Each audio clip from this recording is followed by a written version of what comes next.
Our next big thing that's going to set the stage for why here in the West we have so many denominations would be the Protestant Reformation. So we're almost 500 years later, and when Martin Luther nails his 95 Theses to the church door at Wittenberg in 1517, the Protestant Reformation begins. Except simple reads of history are often not very accurate, or are often inaccurate.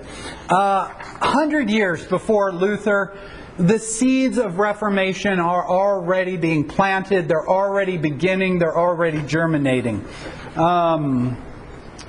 Wycliffe and the Lollards are kind of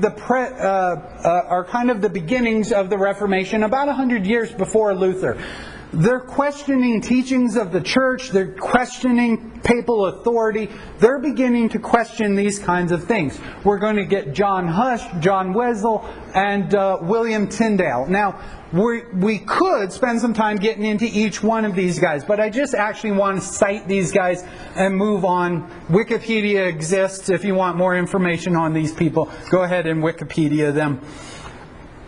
But the point that we have to take away from this is, just like the Great Schism, it didn't happen overnight. The Protestant Reformation didn't start with Luther.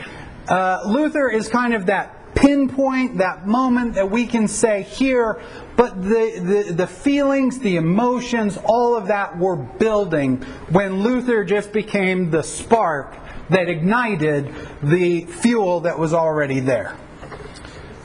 What can we say about the Protestant Reformation that affects us today?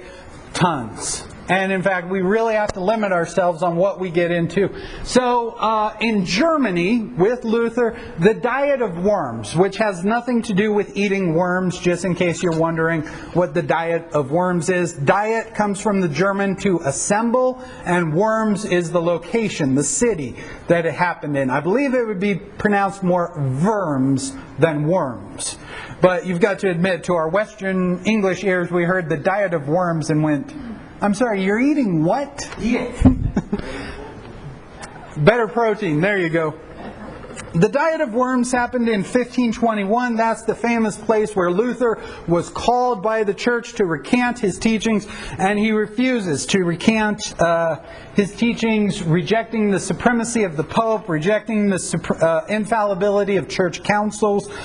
He says that Scripture alone is the rule for faith and practice, and that baptism and the Lord's Supper are the only sacraments. The next thing that I have to focus on would be the 30 Years' War. The 30 Years' War happens in the 17th century, and it begins as Catholic versus Protestant in Europe, with literal fighting, literal killing, literal dying. And it happens under Ferdinand II, and it begins, and that's important to understand, it begins as Protestant versus Catholic. It eventually breaks down to power versus power and who's really in control. But to escape this 30 Years' War, we're going to have mass migrations from Europe to America, particularly some of our middle colonies, Western New York, Pennsylvania, Maryland, West Virginia, or Western Virginia. I tried to figure out which exactly they were talking about.